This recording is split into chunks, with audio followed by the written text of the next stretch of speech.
ഇന്ന ആളാണെങ്കിൽ വേണ്ട, മിനു ഈസ് യൂസ്ലെസ്. ക്യാമറയുടെ മുമ്പിലും ഞാൻ ഭാര്യയായിട്ട് അഭിനയിക്കണം, ക്യാമറയുടെ പുറകിലും അഭിനയിക്കണം എന്ന് വെച്ചാൽ നടക്കുന്ന കേസല്ല.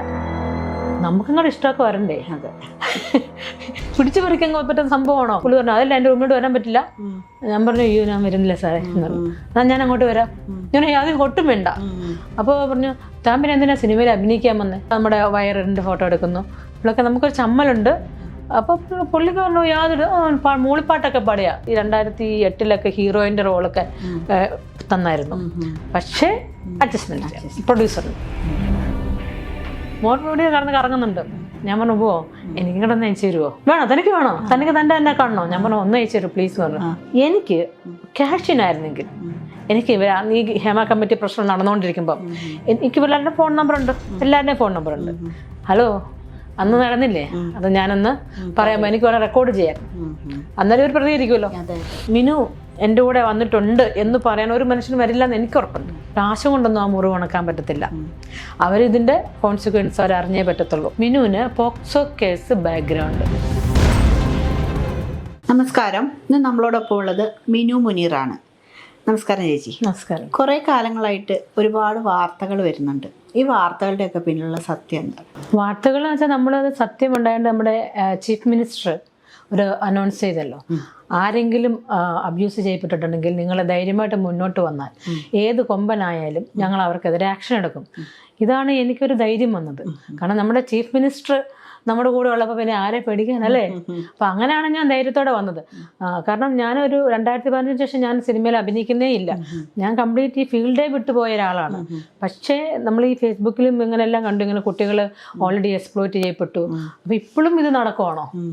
അപ്പം ഇതെന്താ ആരും ഒന്നും പറയാത്തത്? ഇത് ജനങ്ങൾ അത് അറിയണമല്ലോ. അതുപോലെ തന്നെ ഇനിയും ഒരു പെൺകുട്ടികളെ നമുക്കിത് ഇന്ത്യൻ മഹാരാജ്യമാണ്, ഇവിടെ നമുക്ക് എല്ലാവർക്കും സ്വാതന്ത്ര്യമുണ്ട്. എങ്കിൽ തന്നെയും ഒരു പെൺകുട്ടീനെയും അവരുടെ കൺസെൻ്റ് ഇല്ലാണ്ട് അവളെ പ്രഷറൈസ് ചെയ്യാൻ പാടില്ല. അവൾക്ക് ഇഷ്ടമില്ലെങ്കിൽ വിട്ടേക്കുക. എന്നാൽ കോംപ്രമൈസിന് റെഡിയായിട്ട് ഇപ്പോൾ സ്ത്രീകളും നടികളും അല്ലാത്തവരുടെ കൊണ്ട് അത് അവരുടെ സ്വാതന്ത്ര്യമാണ്. അവർ നമുക്കൊന്നും പറയാനില്ല. പക്ഷേ എനിക്ക് പറയാനുള്ളത് അവർക്ക് താല്പര്യമില്ലെങ്കിൽ അവരെ വിട്ടേക്കാം. എല്ലാവരും ഒരുപോലല്ല അല്ലേ? അപ്പോൾ അവരെ വിട്ടേക്കണം. അത് അവർ കോംപ്രമൈസ് ആയില്ല എന്ന് വിചാരിച്ച് പിന്നെ അവരെ സിനിമയിൽ നിന്ന് വെളിയിലാക്കുക, അവർക്ക് അമ്മയിലെ അസോസിയേഷൻ മെമ്പർഷിപ്പ് കൊടുക്കാണ്ടിരിക്കുക, പിന്നെ പലവരും സിനിമകളൊക്കെ മാറ്റി വിടുക. ഇന്ന ആളാണെങ്കിൽ വേണ്ട, മിനു ഈസ് യൂസ്ലെസ്, അവളെ കണ്ട് ഇപ്പം എന്നെ പലയിടത്തും വൈഫ് ക്യാരക്ടറാണ് വിളിച്ചേക്കുന്നത്. അപ്പം അവർക്ക് ക്യാമറയുടെ മുമ്പിലും ഞാൻ ഭാര്യയായിട്ട് അഭിനയിക്കണം, ക്യാമറയുടെ പുറകിലും അഭിനയിക്കണം എന്ന് വെച്ചാൽ നടക്കുന്ന കേസല്ല. പിന്നെ ഞാനൊരു കാര്യം പറയട്ടെ, തുറന്ന് സംസാരിക്കുക. നമുക്കങ്ങോട്ട് ഇഷ്ടമൊക്കെ വരണ്ടേ? അതെ. പിടിച്ചു പറിക്കാൻ പറ്റുന്ന സംഭവമാണോ? അങ്ങനെയല്ല. എല്ലാവർക്കും നമ്മളെയൊക്കെ ഞാനൊരു ക്രിസ്ത്യൻ കുടുംബത്തിലാണ് ജനിച്ചത്. നമ്മുടെ ശരീരത്തിന് വളരെ വില കൊടുക്കുന്നുണ്ട് അല്ലേ? നമ്മൾ വാല്യൂ കൊടുക്കണം. നമ്മുടെ ഹൃദയത്തിലാണ് ദൈവം വസിക്കുന്നത് എന്നാണ് ഞാൻ വിശ്വസിക്കുന്നത്. നമ്മുടെ ശരീരം ടെമ്പിളാണ്, അതിനുള്ളിൽ ദൈവം വസിക്കുന്നു എന്നും പറഞ്ഞിട്ട് ഞാൻ വലിയ പത്രമാറ്റ് എന്താണ് മദർ തെരേസയാണ് എന്നൊന്നും ഞാൻ ഒരിക്കലും പറയാനില്ല. നമുക്ക് ഏറ്റവും വലിയ അടിസ്ഥാനമായിട്ടുള്ള ഒരു സ്നേഹം, കെയർ, ഇതൊക്കെയാണ് ഒരു പെണ്ണ്. അത് ഒരു പെണ്ണിന് ഒരു പുരുഷനോട് ഒരു സ്നേഹവും പ്രണയവും ഒക്കെ ആകാം, അതിൽ തെറ്റില്ല. ഒരാളോട് അതിനെന്താ? സ്നേഹിക്കുന്നത് തെറ്റാണോ? ക്രൈമാണോ? പ്രണയിക്കുന്നത് നല്ലല്ലേ? പക്ഷേ സെക്സ് എന്ന് പറയുന്നത് സെക്കൻഡറിയാണ്. പ്രണയത്തിൽ നിന്നും കെയറിൽ നിന്നും ശേഷമാണ് ഈ സംഭവം വരുന്നത്. ഇതാദ്യമേ തന്നെ ഞാൻ പ്രൊഡ്യൂസറാ, ഇല്ലെങ്കിൽ ഞാൻ വലിയ ഡയറക്ടറാ, ഇല്ലെങ്കിൽ ഞാൻ വലിയ നടനാ, എൻ്റെ കൂടെ വാ എന്നാലേ എനിക്ക് ഈ സിനിമയിൽ പിടിച്ച് നിൽക്കാൻ പറ്റത്തുള്ളൂ എന്ന് പറയുമ്പോൾ ഡിമാൻഡ് ചെയ്യുമ്പോൾ ഒരു കമാൻഡിങ്, അതൊരു സ്ത്രീകൾക്കും ഒരുമാതിരിപ്പെട്ട സ്ത്രീകളും അതിന് തയ്യാറാകത്തില്ല. എല്ലാ സ്ത്രീകളും ഒരുപോലെയാണ് അല്ലേ? ഞാനങ്ങനെ വിശ്വസിക്കുന്നത്. സ്നേഹത്തിൽ കൂടിയും കെയറിൽ കൂടിയൊക്കെ ആണെങ്കിൽ. അപ്പോൾ എനിക്ക് വന്നപ്പോൾ തന്നെ എനിക്ക് വളരെ ബിറ്റർ എക്സ്പീരിയൻസ് ആണ് മലയാളം ഫിലിം ഫീൽഡ് ഉണ്ടായത്. അപ്പം എനിക്ക് 2 കുട്ടികളുണ്ട്. ഞാൻ മര്യാദയ്ക്ക് ദുബായിൽ ജോലി ചെയ്തുകൊണ്ടിരുന്ന ആളാണ്. ഞാൻ ഇവിടെ വന്നു. എന്താണെന്ന് വെച്ചാൽ പിള്ളേർ 2 ബോർഡിങ്ങിലായിരുന്നു. അപ്പോൾ എനിക്ക് മക്കളുടെ കൂടെ നിൽക്കണം എന്നൊരാഗ്രഹം. അവരമ്മയല്ലേ, എനിക്ക് അവിടെ ദുബായിലായിരുന്നു. എനിക്ക് ഉറക്കം വരുന്നില്ല. ഇവരെ കൊണ്ട് ബോർഡിങ്ങിൽ കൊണ്ടുപോകുമ്പോൾ ഇവരുടെ കരച്ചിലൊക്കെ കാണുമ്പോൾ എൻ്റെ നെഞ്ച് പൊട്ടിപ്പോവുക. അപ്പോൾ അതുകൊണ്ട് ഞാൻ വിചാരിച്ചു മക്കളെ കാണുമെങ്കിലും ചെയ്യാറ്. അങ്ങനെ വന്നാണ് ഞാൻ എറണാകുളം ആർമി ഫ്ലാറ്റിൽ ഇതൊക്കെ എടുത്ത് പിള്ളേരെ കുട്ടിയോടെ നിർത്തിയത്. പക്ഷേ ഈ സിനിമയിൽ അവിടുത്തെ ജോലി പോവുകയും ചെയ്തു, ദുബായിലെ ജോലി പോവുകയും ചെയ്തു. ഇപ്പോൾ പിടിച്ചു നിൽക്കണമല്ലോ. പക്ഷെ എനിക്ക് പ്രോപ്പർട്ടി ഒക്കെ ഉണ്ടായിരുന്നു. ചെന്നൈയിലും കയ്യിൽ പ്രോപ്പർട്ടി ഉണ്ടല്ലോ, ലിക്വിഡ് ക്യാഷ് ഇല്ല. ആ ഇപ്പൊ പിള്ളേർക്ക് ഫീസ് കൊടുക്കണം, അതെ. അതൊക്കെ നമ്മൾ റെന്റ് കൊടുക്കണം. അപ്പൊ അത് നമ്മൾ എന്തെങ്കിലും ചെയ്തിട്ടില്ല. അപ്പൊ എനിക്ക് വേറെ കമ്പനിയിൽ ജോലി കിട്ടി, പക്ഷെ ആ ശമ്പളം കൊണ്ട് എനിക്ക് നിന്ന് പോകാൻ പറ്റുന്നില്ല. അപ്പൊ ഒരു 20,000 ആണ് എന്താ ചെയ്യാൻ ഒരു മാസം. അപ്പൊ ഞാൻ വിചാരിച്ചു ഓക്കെ, എനിക്ക് ഡാൻസ് അറിയാം, പാട്ട് പാടാൻ. അപ്പൊ സ്റ്റേജ് ഷോയ്ക്ക് പോവാണെങ്കിൽ സിനിമയിൽ അഭിനയിക്കുന്നതിന് നല്ലത് സ്റ്റേജ് ഷോയ്ക്ക് പോകുന്നതാണ്. അത് നമുക്കൊരു നല്ലൊരു എമൗണ്ട് കിട്ടും അല്ലെ. ഒരു 3 മണിക്കൂറത്തെ സംഭവമുള്ളൂ. ഒരു ഡാൻസ് ചെയ്യുക, ഒരു സ്കിറ്റ് ചെയ്യുക, ഒരു പാട്ട് പാടുക, പിന്നെ നമുക്ക് ഒരു മാസത്തേക്കല്ല സുഖം ലാവിഷായിട്ടിരിക്കുക. അപ്പൊ സിനിമ അങ്ങനെയല്ല, 1 ദിവസം 2 ദിവസം 3 ദിവസം അത് കഴിഞ്ഞിട്ട് നമ്മളെ പറഞ്ഞു വിടും. അതായത് എന്നെ സത്യം പറഞ്ഞിട്ടുണ്ടോ, കുറഞ്ഞത് 6 ലൊക്കേഷൻ എന്നെ പറഞ്ഞു വിട്ടിട്ടുണ്ട്. നമ്മൾ പോയി 3 ദിവസമൊക്കെ അഭിനയിക്കും. അഭിനയിച്ച് കഴിഞ്ഞിട്ട് 3-ാമത്തെ ദിവസം പറയും, ചേച്ചിക്ക് ഇന്ന് ഷൂട്ടിംഗ് ഇല്ല കേട്ടോ, ചേച്ചിക്ക് നാളെയാന്ന് പറയും. ഇന്ന് ചേച്ചി റൂമിൽ ഇരുന്നോളാൻ പറയും. അപ്പൊ ഞാൻ മാത്രം ആ റൂമിൽ ഇരിക്കുമ്പോഴാണ് പ്രൊഡ്യൂസറിന്റെ പേര്. അപ്പൊ പ്രൊഡ്യൂസറും ചോദിക്കും, അതോ മിനു അല്ലേ? അതെ, ഞാൻ പ്രൊഡ്യൂസറാണ്, എൻ്റെ റൂമിലോട്ട് പോവാ. നമ്മൾ കണ്ടിട്ടില്ല, അത് കേട്ടിട്ടില്ല, ഒരാൾ റൂമിലോട്ട് നമ്മൾ എങ്ങനെ പോകാൻ ധൈര്യം ഉണ്ടാവുമോ? ഞാൻ പറഞ്ഞില്ല സാർ, എന്തായാലും ഒരു കാര്യം ചെയ്യാം സാർ, ലോബിയിലോട്ട് പോവാ. അത് റീസണബിൾ കാര്യം. അപ്പൊ പുള്ളി പറഞ്ഞു അതല്ല, എൻ്റെ റൂമിലോട്ട് വരാൻ പറ്റില്ല. ഞാൻ പറഞ്ഞു അയ്യോ ഞാൻ വരുന്നില്ല സാറേ എന്ന് പറഞ്ഞു. ഞാൻ അങ്ങോട്ട് വരാം. ഞാൻ അതിന് ഒട്ടും വേണ്ട. അപ്പൊ പറഞ്ഞു താൻ പിന്നെ എന്തിനാ സിനിമയിൽ അഭിനയിക്കാൻ വന്നേ? ഇതാണ് പിന്നത്തെ ക്വസ്റ്റ്യൻ. അപ്പൊ ഞാനങ്ങനെ ഇതായിച്ചേ, പിന്നെ എന്തിനാ അഭിനയിക്കാൻ വന്നേന്നോ? അപ്പൊ ഞാൻ പറഞ്ഞു എന്തായാലും ഞാൻ വരുന്നില്ല സാറേ. ഉറപ്പിച്ചോ? വരൂല? ഞാൻ പറഞ്ഞു വരത്തില്ല സാർ. സാർ സംസാരിക്കാനാണെങ്കിൽ തീർച്ചയായിട്ടും ഞാൻ ലോബിയിൽ വരാം. തനിക്ക് എൻ്റെ റൂമിൽ വരാൻ പറ്റുമോ ഇല്ലയോ? I am sorry sir. ശരി, ഫോൺ വെച്ചു. ഇച്ചിരി കഴിഞ്ഞൊരു ഒരു മണിക്കൂറായത്തേക്ക് പ്രൊഡക്ഷൻ കൺട്രോളർ എന്ന് പറഞ്ഞു, ചേച്ചിയുടെ കോമ്പിനേഷൻ ആൾ വന്നിട്ടില്ല കേട്ടോ, അടുത്ത ആഴ്ച വരത്തുള്ളൂ. അപ്പോൾ ചേച്ചിക്ക് പോകാം. അപ്പോഴും എൻ്റെ വിചാരം എന്തോ ശരിക്കും ഞാൻ ഇന്നസെൻ്റ് ആയിട്ട്. അപ്പോൾ എനിക്ക് നാണക്കേട്, അല്ല ക്യാഷ് ചോദിക്കാൻ. 3 ദിവസം അഭിനയിച്ചില്ലേ, എങ്ങനെ ചോദിക്കുന്നത് 3 ദിവസം? അപ്പോൾ ഞാൻ പറഞ്ഞു ശരി, ഞാൻ പോയിച്ചു വരാം. ഒന്നും മിണ്ടാണ്ട് പാട്ടും പാടി. അന്നൊക്കെ ഞാൻ തനിയെ ഡ്രൈവ് ചെയ്താൽ പോയിക്കൊണ്ടിരുന്നത്. ഞാൻ വണ്ടി എടുത്ത് ഞാനങ്ങ് പോന്നു. പിന്നെ ഞാൻ അടുത്ത ആഴ്ച എന്നെ വിളിക്കൂലോ എന്നുകൊണ്ട് നമ്മൾ ഇരിക്കുവാ.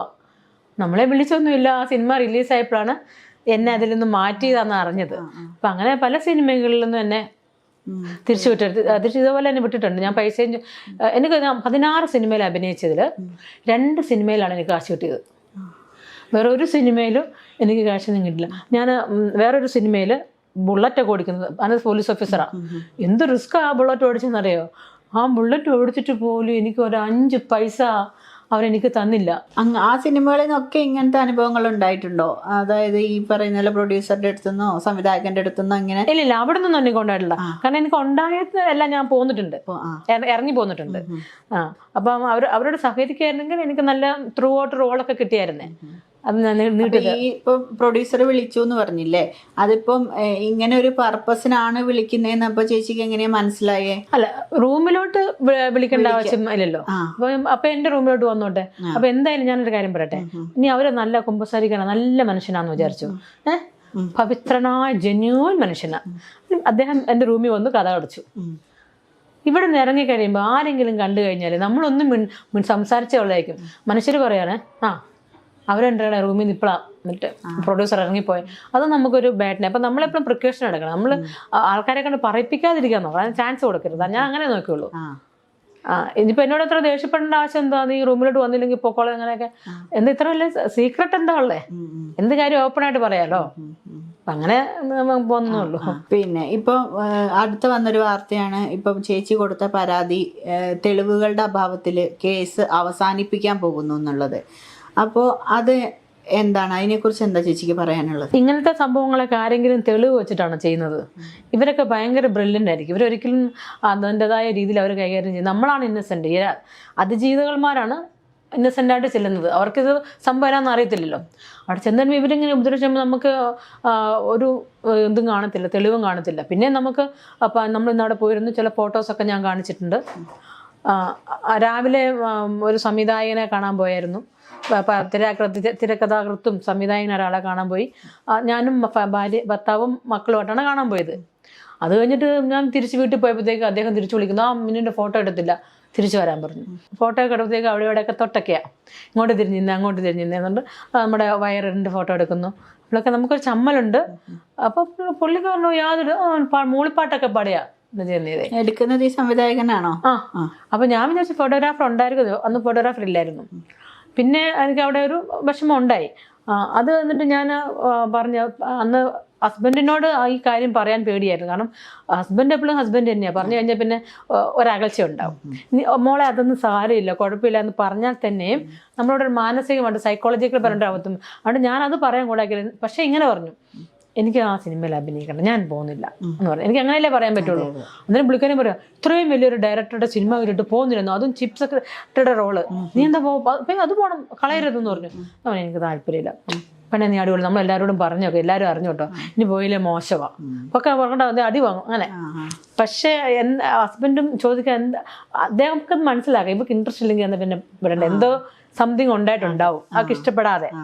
അത് അദ്ദേഹം മനസ്സിലാക്കാനാകില്ല. ഇന്നലും പോയപ്പോ ഞാൻ എൻ്റെ അമ്മേനെ അങ്ങോട്ടാ പോയത്, അവിടെ പോയെ. അവിടെ ആദ്യം ഉണ്ടായ വിഷമം BTH ഹോട്ടൽ എറണാകുളം, അവിടെ വെച്ച് എനിക്ക് പീഡനം അതുകൊണ്ടൊന്നും. അത് കഴിഞ്ഞ് പിന്നെ ഞങ്ങളുടെ ഷൂട്ടിംഗ് നടന്ന ഗീത് ഹോട്ടൽ തിരുവനന്തപുരത്ത് അച്ഛൻ. അപ്പൊ അവിടെ വെച്ച് അന്ന് അദ്ദേഹത്തിന്റെ ബർത്ത്ഡേ ഒക്കെ ഉണ്ടായിരുന്നു. ബർത്ത്ഡേ ഞങ്ങൾ സെലിബ്രേറ്റ് ചെയ്ത് എല്ലാവരും പാട്ട് പാടുകയും ഒക്കെ ചെയ്തു. അപ്പൊ അതിൻ്റെയൊക്കെ എൻ്റെ ഫോട്ടോയും വീഡിയോ എല്ലാം എൻ്റെ ഉണ്ട്.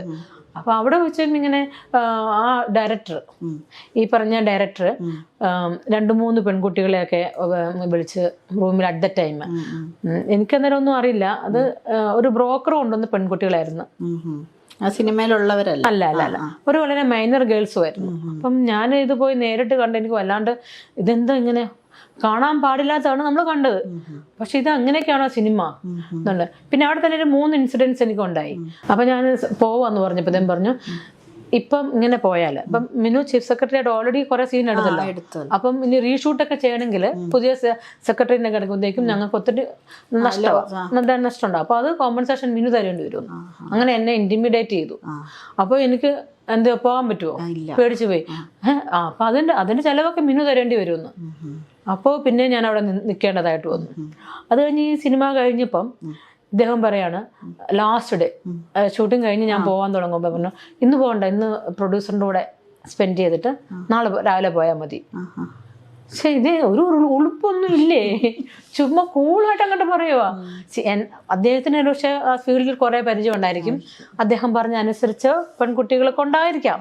പക്ഷെ എന്നെ സംബന്ധിച്ച് എനിക്ക് ആദ്യമായിട്ടാ നമ്മളിപ്പോ ഇതെന്താ പറയുന്നത്. പിന്നെ അപ്പൊ ഞാൻ അങ്ങനെ ചിരിച്ചിട്ട് ഞാൻ അവിടെ സ്ഥലം വിട്ടു. അന്ന് രാത്രിക്കത്തെ ട്രെയിനിന് ഞാൻ കയറി പോന്നു. ഇദ്ദേഹത്തിന് ഇഷ്ടപ്പെട്ടില്ല. സിനിമ ഇറങ്ങിയപ്പോഴത്തേക്ക് ഞാൻ 10-30 ദിവസം അവിടെ ഉണ്ടായിരുന്നു അഭിനയിക്കാൻ. കുറേ സീനുകളുണ്ടായിരുന്നു, കോമ്പിനേഷൻസ് ഒക്കെ ഉണ്ടായിരുന്നു. സിനിമ ഇറങ്ങിയപ്പോൾ ഞാൻ ഗ്രൂപ്പിൽ മാത്രമുണ്ട്, ബാക്കി എല്ലാം കട്ട് ചെയ്ത് കളഞ്ഞു ആ ദേഷ്യത്തിനെ. അപ്പോൾ ഞാൻ ചോദിച്ചു, ചേട്ടാ അതെന്താ ഇങ്ങനെയൊക്കെ വന്നേ? അത് എഡിറ്റിങ്ങിലാ എന്തോ തിരുമറിവ്, ഞാൻ അറിയാതെ ആരൊക്കെയോ എന്തൊക്കെയോ കളിച്ചിരിക്കുന്നു. ഒരു ഡയറക്ടർ അറിയാതെ എഡിറ്റിങ്ങിൽ എന്തിനും നടക്കുമോ? എനിക്കെന്തായാലും അപ്പം അതിനെക്കുറിച്ച് എനിക്കൊന്നും തോന്നിയില്ല. അതിനുശേഷം പിന്നെ എനിക്ക് വിഷമമുണ്ട്, ഒരുപാട് വിഷമമുണ്ട്. എല്ലാവരും ചോദിച്ചു, എന്നെ കളിയാക്കൊക്കെ ചെയ്തു, എൻ്റെ അമ്മയെ കളിയാക്കി, ഹസ്ബൻഡ് കളിയാക്കി, അയ്യേ ഇതിനാണ് നിന്നെ സിനിമയ്ക്ക് വിട്ടെന്നൊക്കെ പറഞ്ഞു. പക്ഷെ ആ സിനിമ തീരുന്നതിന് മുമ്പ് തന്നെ അടുത്ത സിനിമയിൽ കമ്മിറ്റ് ആയിപ്പോയി, 1 വേ ടിക്കറ്റിനകത്ത് ജഗതി ചേട്ടൻ്റെ ഭാര്യയായിട്ട്. അതും നല്ലൊരു അവസരമാണല്ലോ. അപ്പം ഞാൻ ചോദിച്ചു, എന്നാൽ നിങ്ങളുടെ അനുസരിച്ച് നിർത്തിയാക്കാം എന്ന് പറഞ്ഞു. അപ്പോൾ അതിലെനിക്ക് അങ്ങനെ, പക്ഷെ ആ സിനിമയിലൊന്നും ഉണ്ടായിട്ടില്ല. അത് കഴിഞ്ഞ് പൊടനെ അടുത്ത സിനിമ വന്നു, പ്രമുഖൻ, എനിക്ക് ഇഷ്ടമുള്ള പോലീസ് ഓഫീസറിന്റെ ഒരു വേഷം. അപ്പൊ എനിക്ക് ഈ വിജയശാന്തി റോളൊക്കെ ചെയ്യാൻ ഭയങ്കര ഇഷ്ടമായിരുന്നു. അപ്പൊ എന്നാ ഇതിങ്ങോട്ട് ചെയ്തിട്ട് പോയി കളയാം എന്ന് വിചാരിച്ചിട്ടുണ്ട്. അപ്പൊ അതും കളയാൻ പിന്നെ കലണ്ടർ വന്നു, അത് മണിയമ്പുഴ രാജേട്ടൻ്റെ ഭാര്യയായിട്ട്. അവിടെയാണ് സംഗതികളെല്ലാം മാറിയതും എനിക്ക് ഒരുപാട് വിഷമങ്ങളൊക്കെ ഉണ്ടായത്. കലണ്ടർ മുകേഷിനെ പരിചയപ്പെടുകയും മണിയമ്പള്ളി രാജേട്ടനൊക്കെ എല്ലാവരെയൊക്കെ പരിചയപ്പെടുകയും അവിടെ വെച്ചാണ് എനിക്ക് വണ്ടി ഓടിച്ചുകൊണ്ടിരുന്നപ്പോൾ ഒക്കെ എന്നോട് മോശമായിട്ട് സംസാരിക്കും, വെർബലായിട്ടൊക്കെ മണിയമ്പള്ളി രാജേട്ടൻ. മുകേഷ് ചേട്ടൻ എന്ന് വെച്ചാൽ ഭയങ്കര ഇതായിട്ടൊക്കെ പരിചയപ്പെട്ടു. അത് കഴിഞ്ഞിട്ട് അമ്മ അസോസിയേഷനിൽ ഈ ഇടവേള ബാബു പറയുന്നു, അയാളും ഉണ്ട് 1 വേ ടിക്കറ്റ്, അതേ ഇങ്ങോട്ടൊന്നൊക്കെ സിനിമ ഇടവേള ബാബു ഉണ്ട്. പുള്ളി പറഞ്ഞു 3 സിനിമ എല്ലാം അഭിനയിച്ചു കഴിഞ്ഞാൽ അമ്മ അസോസിയേഷനിൽ മെമ്പർഷിപ്പ് കിട്ടും. ഞാൻ പറഞ്ഞു, അങ്ങനെയൊക്കെ ഉണ്ടോ, നമുക്കിതൊന്നും അറിയില്ലല്ലോ. എന്നാൽ ഞാൻ 3 സിനിമ കഴിയുമ്പോൾ ഞാൻ പറയാട്ടോ എന്ന് പറഞ്ഞു. പക്ഷെ 3 സിനിമ കഴിഞ്ഞിട്ട് ഞാൻ പറഞ്ഞപ്പോഴത്തേക്കും അവിടെ അങ്ങ് കാര്യം മുറുകി. പറഞ്ഞ മുകേഷ് ചേട്ടൻ വിളിക്കുന്നു, ഞാൻ അറിയാതെ അങ്ങനെ അങ്ങ് ഒളിഞ്ഞങ്ങ് ഒതുക്കത്തിൽ കയറാന്ന് വിചാരിച്ചു. എന്തോ ഒരു ലാംഗ്വേജ് മലയാളം യഥാർത്ഥത്തിൽ നുഴഞ്ഞു കയറാൻ നോക്കിയല്ലേ ഞാൻ അറിയാതെ അമ്മയിലോട്ട്. ഞാൻ ഇതെന്ത് ഇങ്ങനെയൊക്കെ പറയുന്നത്. അത് കഴിഞ്ഞിട്ടപ്പോഴത്തേക്കും എല്ലാം ഒത്തുകളിയാ. അപ്പം ഞാൻ ഇന്നസെൻ്റ് ഏട്ടനെ ഞാൻ പറഞ്ഞു, എന്നാൽ ഞാൻ പ്രസിഡന്റിനോട് പറഞ്ഞ ബാക്കി കാര്യമുള്ളൂ. എന്നിട്ട് ഇന്നസെൻ്റിനെ വിളിച്ച് പറഞ്ഞു. അപ്പോൾ ഇന്നസെൻ്റേട്ടൻ പറഞ്ഞു, ഇങ്ങനെ ഒരാളെ വിളിക്കും ഓഫീസിൽ, അവർ പിന്നെ മിനുവിന് ചേർക്കുമെന്ന് പറഞ്ഞു. ഞാൻ അയാളെ വിളിച്ചു വരുമ്പോഴത്തേക്കും ആ പുള്ളിക്കാരൻ വേറെ ഒരാൾ സ്റ്റാഫ്, അതേ മിനു കുറച്ച് സിനിമകളെ അഭിനയിക്കണം, കാരണം കമ്മിറ്റി മെമ്പേഴ്സിന് ആർക്കും മിനുവിനെ അറിയില്ല. ഞാൻ പറഞ്ഞു, അയ്യോ കമ്മിറ്റി മെമ്പേഴ്സിന് എന്നെ അറിയത്തില്ലല്ലേ, അതുകൊണ്ടാണോ? അവൻ ആരാ കമ്മിറ്റി മെമ്പേഴ്സ്? മുകേഷ്, മണിയമ്പിള്ള രാജു, ജയസൂര്യ, ഇടവേള ബാബു, ഇവർക്ക് എന്നെ അറിയില്ല അത്രേ. അപ്പൊ എനിക്ക് തോന്നി എനിക്കിനി അത് ഈ ജന്മത്തിൽ കിട്ടാൻ പോകുന്നില്ല അങ്ങനെ. പക്ഷേ അതിനുശേഷം എനിക്ക് ഒരുപാട് വിഷമങ്ങൾ എനിക്ക് സിനിമയിലുണ്ട്. ഞാൻ പറയാം, ആരും പൈസ തരുന്നില്ലെന്ന്, ആരും കാശ് തരുന്നില്ല. നമ്മൾ വിളിച്ച് അഭിനയിപ്പിക്കും, എന്നിട്ട് പറയാം അടുത്തുണ്ടെന്ന് പറഞ്ഞ് നമ്മൾ വിടും, ഒന്നും കാശ് തരുന്നില്ല. അപ്പൊ നമ്മൾ അമ്മയിൽ മെമ്പർഷിപ്പ് ആകുവാണെങ്കിൽ നമുക്ക് അവിടെ പറയാം, അത് എനിക്ക് കാശ് വന്നിട്ടില്ല, അപ്പൊ നമുക്ക് ആ കാശ് തരാതെ ഇവരുടെ പടം റിലീസ് ആകത്തില്ല. അങ്ങനെയാണ് ഞാനത് ഈ അമ്മയിൽ എങ്ങനെയെങ്കിലും ഒരു മെമ്പർഷിപ്പ് എടുക്കണം എന്ന് കുറഞ്ഞ ഇതായത്. അപ്പൊ അങ്ങനെ ഇതുമ്പോഴാണ് പുള്ളിക്കാരൻ മുകേഷ് ഏട്ടൻ പറഞ്ഞത്, ഇന്ന് എൻ്റെ ഇടം അങ്ങോട്ട് പോവാം, അവിടെ ഇടവേള ബാബു ഒക്കെ വരും, ഞാൻ പറഞ്ഞെല്ലാം ഏൽപ്പിക്കാം. അപ്പം പുള്ളി തിരുവനന്തപുരത്തും കണ്ടെന്ന് എവിടെന്നോ വരുന്നു പുള്ളിക്കാരൻ. അപ്പൊ ഇവനൊരു സത്യമാണോ? ഞാൻ എല്ലാ ചെറുടെയൊക്കെ തരാം, ഫോമൊക്കെ. അപ്പൊ അന്ന് ഇവിടെ ഓഫീസില്ല, ഇപ്പോഴെങ്ങാണ്ടല്ലോ ഓഫീസ് വന്ന്, അമ്മ ഓഫീസ് ഇവിടെയാ, ഇപ്പോഴാണ് വന്നേ. അപ്പോൾ അവർ പറഞ്ഞു ഫോമൊക്കെ കൊണ്ടുവന്ന് ഫില്ല് ചെയ്തത്. അപ്പോൾ ഞാൻ വലിയ കാര്യമായിട്ട് അവിടെ ചെന്നപ്പോൾ എന്തോ ആരുമില്ല, പിള്ളേന്മാരുടെ ഫ്ലാറ്റിൽ കൊണ്ടുപോയപ്പോഴേ. അപ്പം ഞാൻ പറഞ്ഞു അവരൊക്കെ എന്ത് ചെയ്യും? അപ്പോൾ വന്നപ്പോൾ തന്നെ പുള്ളി ഡോർ അങ്ങ് കുറ്റിയിട്ടു. ഞാൻ പറഞ്ഞു അവരൊക്കെ എവിടെ ഇരിക്കുന്നത്? അവരൊക്കെ വരും, വാ വാ എന്ന് പറയണ്ടേ. അപ്പോൾ ഞാൻ ചെന്ന് മുകളിലിരിക്കുമായിരിക്കും അവരൊക്കെ. അപ്പോൾ ഞാൻ മുകളിലോട്ട് വരുമ്പോൾ ഒരു കുഞ്ഞുങ്ങളേ ഇല്ല അമ്മയുടെ ഫ്ലാറ്റിൽ. അപ്പോൾ എനിക്ക് അവിടെ ഒരു വിഷമം ഉണ്ടായി. അപ്പോൾ അത് കഴിഞ്ഞത്തേക്കും ഞാൻ ഒത്തിരി വിഷമമായി തിരിച്ചു പോരാന്ന് ഇറങ്ങി തന്നെ പോകുമ്പോഴത്തേക്കും അവിടെ നിൽക്കും, തന്നെ പോകണ്ട. അപ്പോൾ രാത്രി ഒരുമാതിരി ടൈപ്പ് പറഞ്ഞു, ഞാൻ തന്നെ കൊണ്ടുവിടാം എന്ന് പറഞ്ഞു. അപ്പോൾ എങ്ങനെ നമ്മളിനി അറിയത്തില്ലാത്ത അതുകൂടെ പോകുന്നതിനേക്കാളും ഭേദം ഇങ്ങനെയാണല്ലോ നമ്മൾ പിക്ക് ചെയ്തേ. അപ്പോൾ തന്നെ അങ്ങനെ കയറി മിണ്ടാതിരുന്നു. അപ്പോൾ ഇതും പറഞ്ഞു എങ്ങനെയൊക്കെ ഒന്നും ചൂടാവോ അതോടു, തനിക്ക് ഞാൻ ഒരുപാട് അങ്ങനെ പിന്നെ ഓഫറുകൾ പറയുന്നു, അതേ ഇത് ഇങ്ങനെയൊക്കെ പറഞ്ഞു. നമുക്ക് എങ്ങനെയും വീട്ടിലെത്തിയാൽ മതിയുള്ളൂ, എന്തായാലും പെട്ട് വേറെ പറയാൻ പറ്റുമോ? അതുകൊണ്ട് ഇങ്ങനെ വീട്ടിൽ വന്നു. പക്ഷെ അതിനുശേഷമൊക്കെ എനിക്ക് പിന്നെ ഇത് ആരോടും ഒരു സ്ത്രീകളോട് പോലും നമുക്ക് പറയാൻ, കാരണം പെട്ടെന്ന് പാട്ടാവും, മനസ്സിലായി. എല്ലാവരും അങ്ങോട്ടും ഇങ്ങോട്ടൊക്കെ പറഞ്ഞത് എന്തിനാ നമ്മള്. പിന്നെ ഞാൻ വിചാരിച്ചു ഇനി ഇവിടെ നിൽക്കണ്ട, ഇവിടെ നമുക്ക് പറ്റിയതല്ല. കാരണം എല്ലാവർക്കും മിനു വല്ലതും നടക്കുമോ? അപ്പൊ ഞാൻ ചോദിക്കുമ്പോൾ വല്ല കമ്മീഷൻ മതിയോ, അല്ല ഞാൻ ബോട്ടിൽ വാങ്ങിച്ചു തരട്ടെ? അവർക്ക് അതൊന്നും വേണ്ട. ഇതൊക്കെ ഞങ്ങൾക്ക് വാങ്ങിക്കാൻ അറിയാം. ഇങ്ങനെ ഇവർക്ക് ചോദിക്കുന്നതിന് ഒരു നാണോ ഇല്ല, ചുമ്മാ അങ്ങ് ചോദിക്കുവാണേ. അപ്പോൾ ഞാൻ വിചാരിച്ചു ഇനി ഇവിടെ നിന്ന് പോയേക്കാം. അങ്ങനെ ഞാൻ കേരള കൗമുദിയിൽ ഒരു ഇന്റർവ്യൂ കൊടുത്തിട്ടാണ് പോയത്. ഞാൻ പറഞ്ഞു ഞാൻ ഇവിടെ നിന്ന് പോവുക, ഇവിടെ ഈ സംഗതി അഡ്ജസ്റ്റ്മെന്റ് ഇല്ലാണ്ട് ഒന്നും നടക്കത്തില്ല. സത്യം പറഞ്ഞാൽ എനിക്ക് 2008 ഹീറോയിന്റെ റോളൊക്കെ തന്നായിരുന്നു. പക്ഷേ അഡ്ജസ്റ്റ്മെന്റ് പ്രൊഡ്യൂസറിന് അതെന്തോ മട്ടാഞ്ചേരി എന്നുള്ള സിനിമ, അതിനകത്ത് പോലീസ് ഓഫീസറായിട്ട് പറഞ്ഞു മിനു ഇത്രയോ എന്നുള്ള ചാൻസ് മിനുവിന് കിട്ടിയതല്ലേ, അത് കളയല്ലേ മിനു എന്ന് പറഞ്ഞങ്ങനെ. അപ്പൊ ഞാൻ പറഞ്ഞ അയ്യേ ഏതോ ഒരു പ്രൊഡ്യൂസർ ഇങ്ങനെയൊക്കെ നമുക്കത് ഞാൻ പറഞ്ഞ വേണ്ട. അപ്പോഴും ഞാൻ വിചാരിച്ചേ നമുക്ക് കഴിവ് തന്നത് ദൈവമാണ്. ആ കഴിവ് നമ്മൾ പുറത്തെടുക്കണമെങ്കിൽ നമ്മൾ ഒരു പാപം ചെയ്യേണ്ട ആവശ്യമുണ്ടോ? നമുക്ക് ദൈവം കഴിവ് തന്നിട്ടുണ്ടെങ്കിൽ ദൈവം ആ സമയമാകുമ്പോൾ ദൈവം അത് ഉപകരിക്കാൻ ഏത് രീതിയിലാണ് നമ്മൾ ഉപകരിക്കുന്നത് നമ്മൾ അറിയാം. ഞാൻ പറഞ്ഞു ദൈവമേ, എൻ്റെ പൊന്നു ദൈവമേ, നീ എനിക്ക് നിന്റെ സമയത്ത് തന്നാൽ മതി, എന്തായാലും ഞാനിതിനൊരുക്കമല്ല, എനിക്കതിനോട് താല്പര്യമില്ല, എല്ലാവരും ഒന്നും ഒരുപോലല്ലോ. അപ്പോൾ ഞാൻ എന്നിട്ട് അവിടെ നിന്ന് ഇവർക്ക് ഇങ്ങനെ ഈ ഇൻ്റർവ്യൂ കൊടുത്തിട്ട് ഞാൻ അവിടെ ഇപ്പം പറഞ്ഞ കാര്യങ്ങളെല്ലാം അവിടെ തുറന്നു പറഞ്ഞിട്ടുണ്ട്. അതിന് വേണം കോപ്പി ഞാൻ നിങ്ങൾക്ക് തരാം. എന്നിട്ടാണ് ഞാൻ ഇവിടെ നിന്ന് ചെന്നൈക്ക് പോയി. ചെന്നൈക്ക് പോയിട്ട് ഞാൻ അവിടെ പോയിട്ട് നല്ലൊരു ബോൾഡ് ക്യാരക്ടർ ചെയ്ത് മുത്തമ്മ എന്നുള്ളൊരു സിനിമ ചെയ്തു. സാരി ഗ്ലാമർ ചുമ്മാ തമാശന് ചെയ്തതാണ് അവിടെ. പക്ഷെ ആ ഡയറക്ടേഴ്സൊക്കെ ഭയങ്കര ചിരിയോട് ചിരി എൻ്റെ അഭിനയം കണ്ടിട്ട്. പക്ഷെ അതങ്ങ് വൈറലായി പോയി എല്ലാ ലാംഗ്വേജിലും. ഇങ്ങനെ വരുവാണെങ്കിൽ ഇച്ചിരി നന്നായിട്ട് അഭിനയിച്ചായിരുന്നു.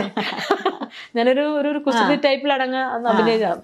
പക്ഷെ അത് കഴിഞ്ഞിട്ട് പിന്നെ ഭയങ്കര ഒത്തിരി പേര് പിന്നെ ഗ്ലാമറിനെ കൊണ്ട് വിളിക്കുകയൊക്കെ ചെയ്യാൻ. അയ്യോ അങ്ങനെ ഒരു ഗ്ലാമർ നടി എന്നുള്ള ഒരു നിത്യ നമുക്ക് വേണ്ട. എന്നെ സംബന്ധിച്ചവർക്ക് എനിക്ക് പാഷനായിരുന്നു, എല്ലാം ചെയ്യണം, എല്ലാ ക്യാരക്ടറും ചെയ്യണം.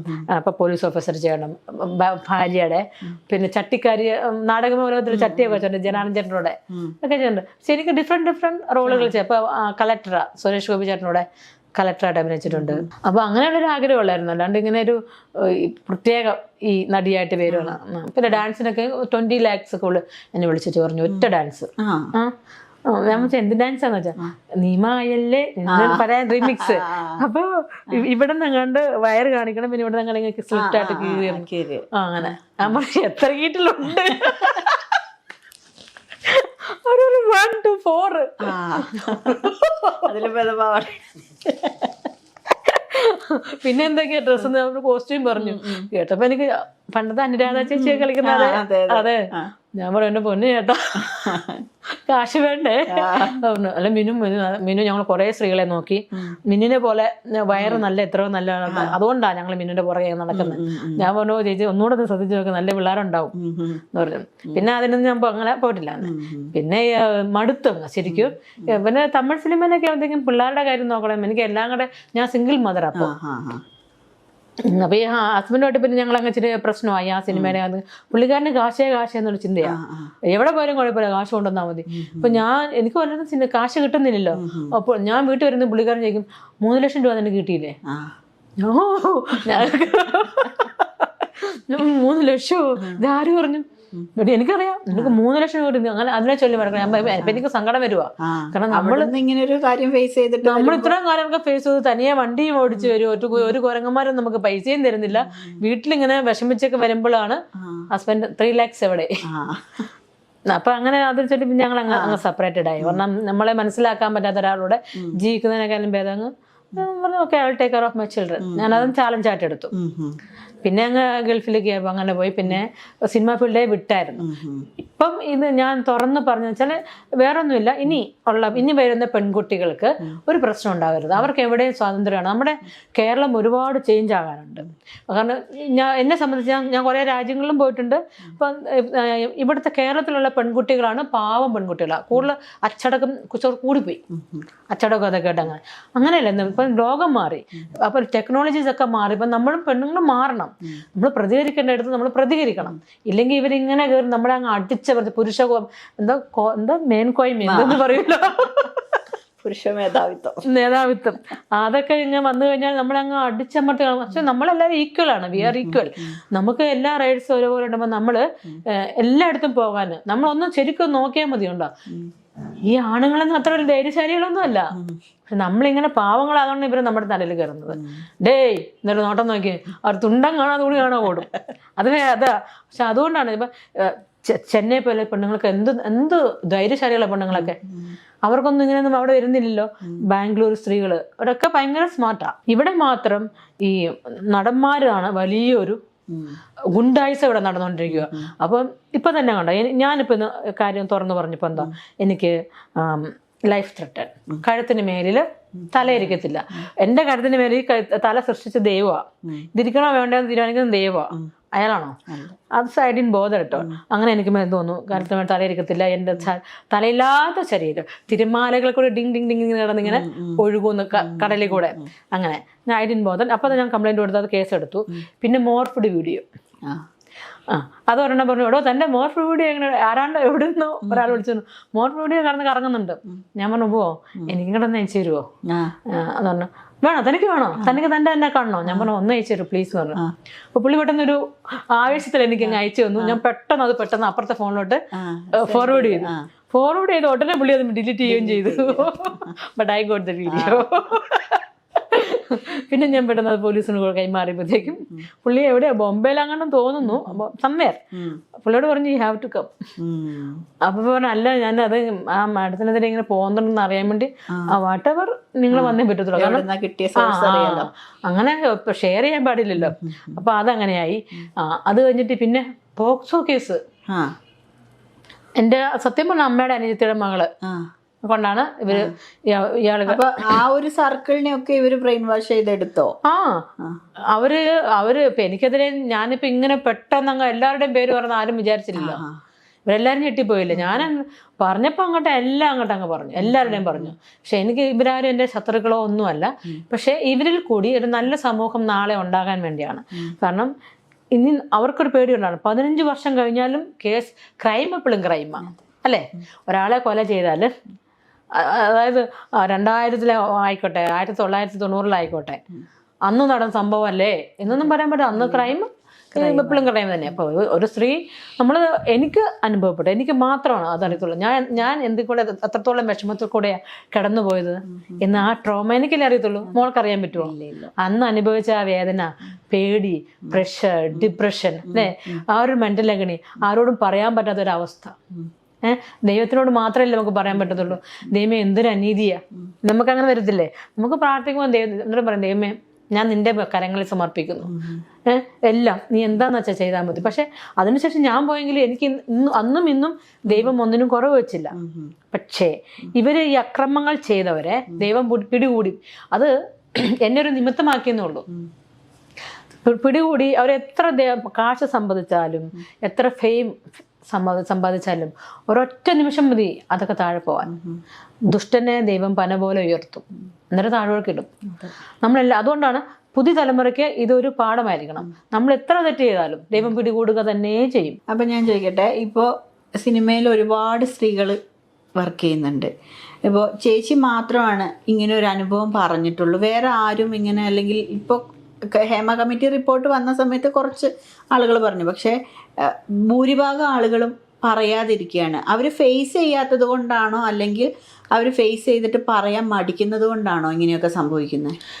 അല്ലെങ്കിൽ ആദ്യം മുതലേ ഉള്ള സംഭവങ്ങൾ ആരും ഫസ്റ്റ് ടൈമിൽ ഒരു ഇൻസിഡൻറ്റ് ഉണ്ടാകുമ്പോൾ അവർ ആദ്യമേ റിയാക്ട് ചെയ്തിരുന്നെങ്കിൽ ഇങ്ങനെ സ്ത്രീകൾക്ക് നേരെയുള്ള വേറൊരു സ്ത്രീനെ കാണുമ്പോൾ ആ ഒരു ലൈംഗിക ചൊവ്വയോട് കൂടിയിട്ട് സംസാരിക്കാൻ വരില്ലായിരുന്നു എന്ന് എപ്പോഴെങ്കിലും ചേച്ചിക്ക് തോന്നിയിട്ടുണ്ടോ? അതെന്താന്ന് പറയാ, ആദ്യമേ ഇപ്പം എൻ്റെ എക്സ്പീരിയൻസ് ആണ് ചോറാണ്. നമ്മൾ ആദ്യമേ ഫിലിം ഫീൽഡിലോട്ട് വരുമ്പോഴേക്കും ഇതിനകത്തെ വലിയ വലിയ ആൾക്കാരാണ് നമ്മളെ സമീപിക്കുന്നത്.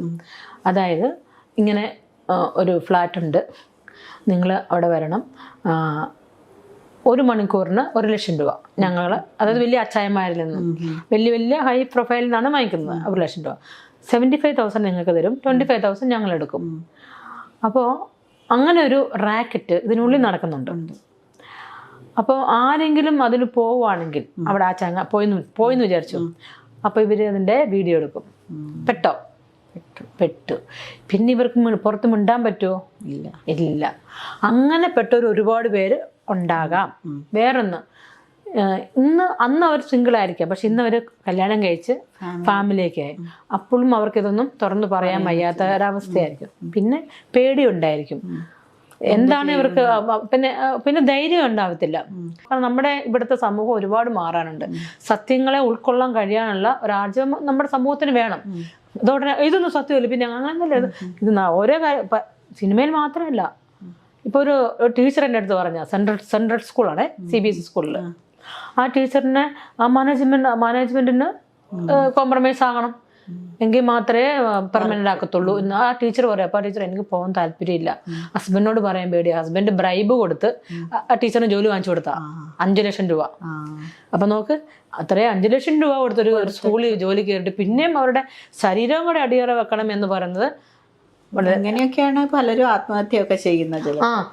പക്ഷെ ഇതുകൊണ്ട് എന്തുകൊണ്ട് ഇവർക്കിത് തുറന്നു പറയണം? തുറന്നു പറഞ്ഞാൽ മാത്രമേ നാളെയും നമ്മുടെ വരും പെൺകുട്ടികൾക്ക് ഇങ്ങനെ വരാതിരിക്കത്തുള്ളൂ. പക്ഷേ ചേച്ചി ഇപ്പൊ തുറന്നു പറഞ്ഞു, ഇത്ര പ്രശ്നങ്ങളുണ്ടായി. ഹേമ കമ്മിറ്റി റിപ്പോർട്ട് ഇപ്പൊ ഏകദേശം സർക്കാർ അടച്ച ഒരവസ്ഥയാണ്.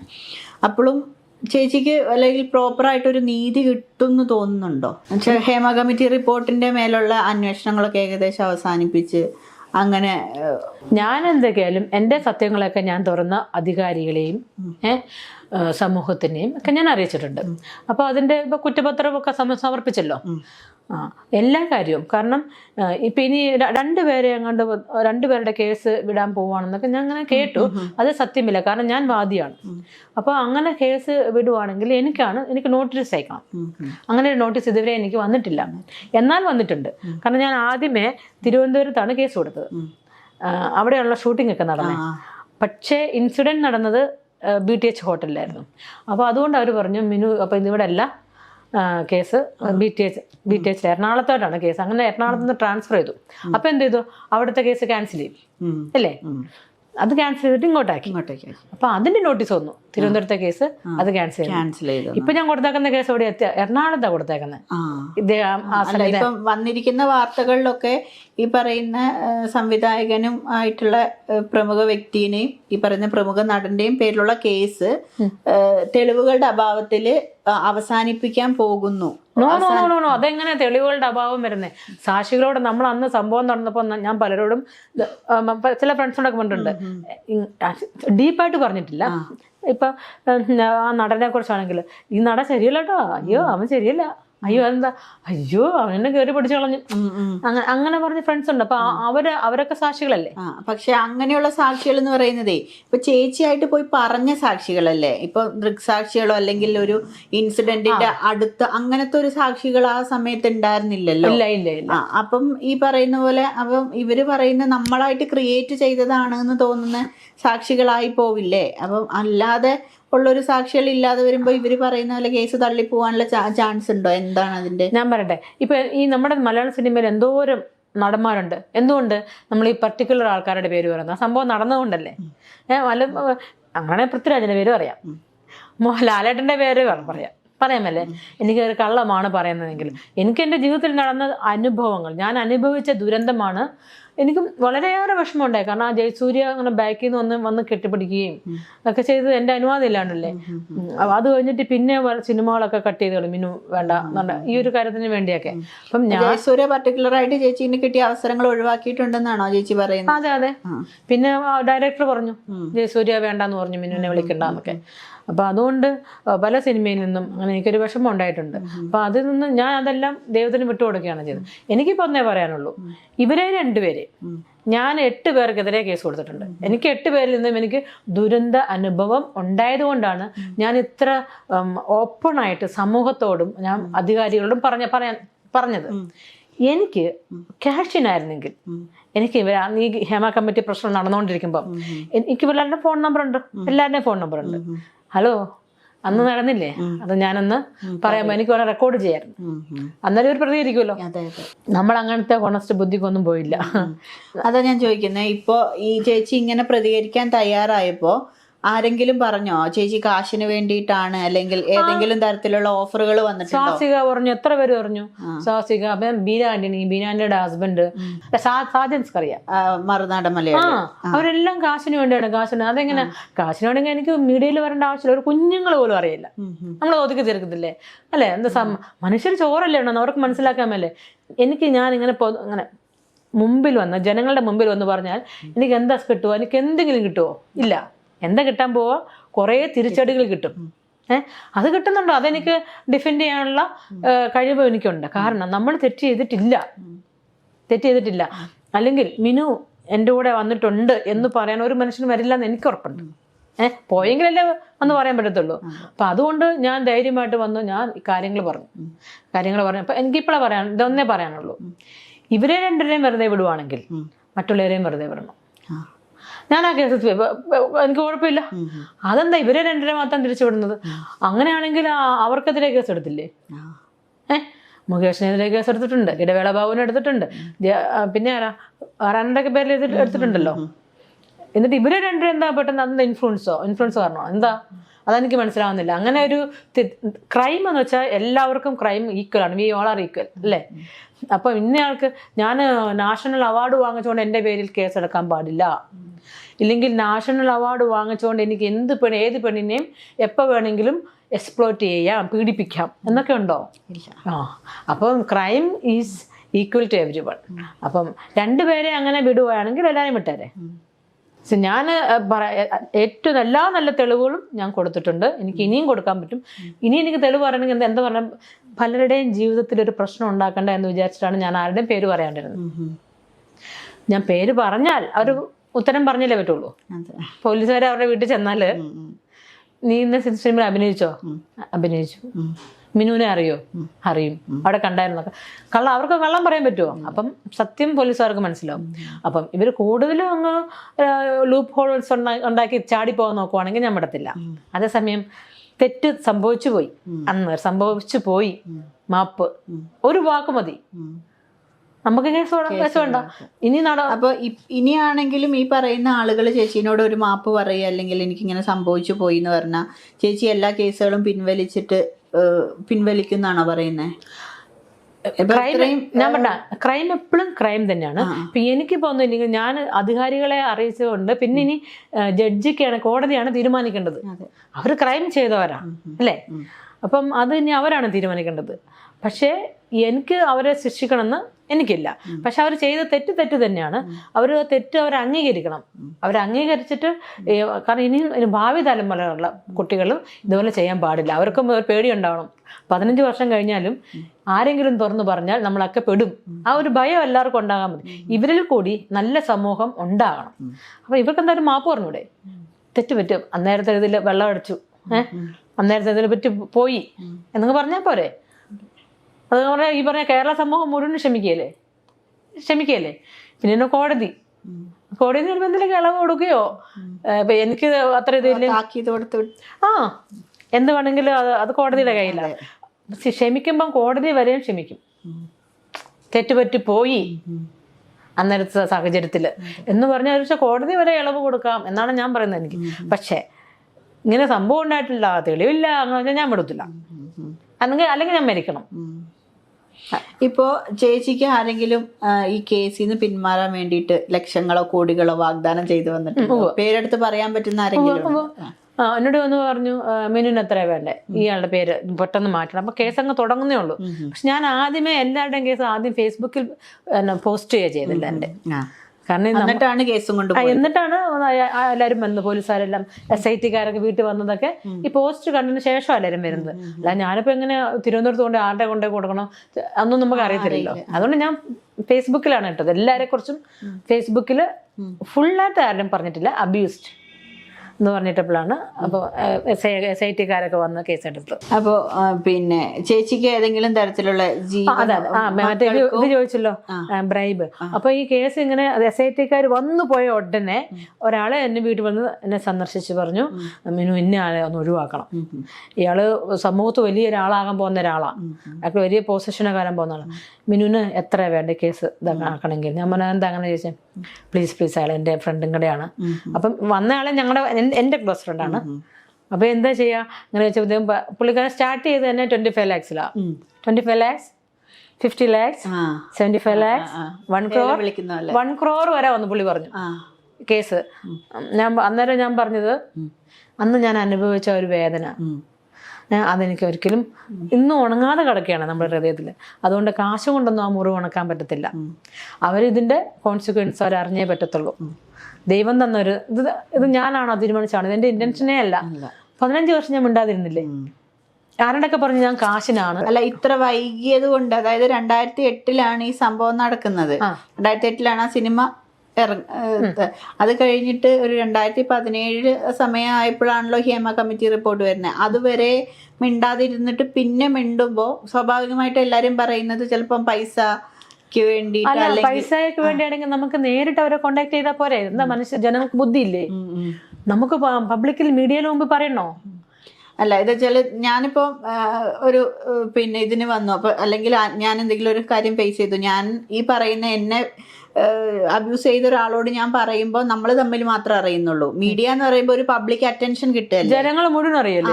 അപ്പൊ അങ്ങനെ വരുമ്പോ എന്തായാലും ഇവർക്ക് അതിൽ നിന്ന് മാറാൻ പറ്റില്ല. അല്ലെങ്കിൽ ഇപ്പൊ ഞാൻ ഡയറക്റ്റ് ഇങ്ങനെ പോയി പറയുമ്പോൾ അവര് ചിന്തിക്കുന്ന നമ്മള് തമ്മിലല്ല അറിഞ്ഞിട്ടില്ല, ഇവള് വേറെ ആരോടും പറഞ്ഞിട്ടില്ല, ഭീഷണിപ്പെടുത്തിയാൽ ചിലപ്പോൾ ഒതുങ്ങും എന്നുള്ളൊരു ഇതുണ്ടാവും. പക്ഷെ ഇത് പബ്ലിക്കലി ഒരു സാധനം പറയുന്നത് കൊണ്ട് അപ്പൊ പിന്നെ പൈസ 4 ആൾ അറിഞ്ഞു കഴിഞ്ഞാൽ എവിടുന്നാണെങ്കിലും പൈസ കിട്ടും. അല്ലെങ്കിൽ അങ്ങനെ ഒരു 4 ആൾ അറിഞ്ഞു കഴിഞ്ഞാൽ പിന്നെ എങ്ങനെ കാശ് കിട്ടുന്നേ? അങ്ങനെയല്ല, 4 ആൾ അറിഞ്ഞു പിന്നെ കാശ് കൊടുക്കുന്നേ അവർക്ക്.